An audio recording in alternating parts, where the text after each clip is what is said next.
তো বিশ্বনবীর 5টি বৈশিষ্ট্যের কথা আল্লাহ তাআলা এই সূরাতে উল্লেখ করেছেন। আল্লাহ রাসূল সাল্লাল্লাহু আলাইহি ওয়াসাল্লাম যখন মক্কাতে দাওয়াত দিচ্ছিলেন, মক্কার কুরাইশরা নানাভাবে বিষ্ণু ঈসা ইসলামকে কষ্ট দিচ্ছিল, নানাভাবে ট্যাগিং করছিল, মিথ্যা অপবাদ দিচ্ছিল। কখনো কখনো তারা বিশ্বনবীকে বলছিল মিথ্যাবাদী, কাযযাব।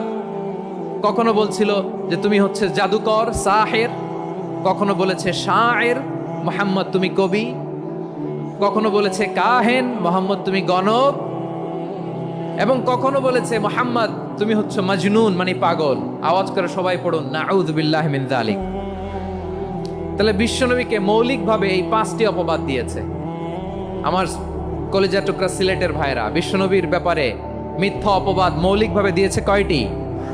5টি। বলেছে তুমি মিথ্যাবাদী, বলেছে তুমি গণক, তুমি কবি, তুমি পাগল, তুমি জাদুকর।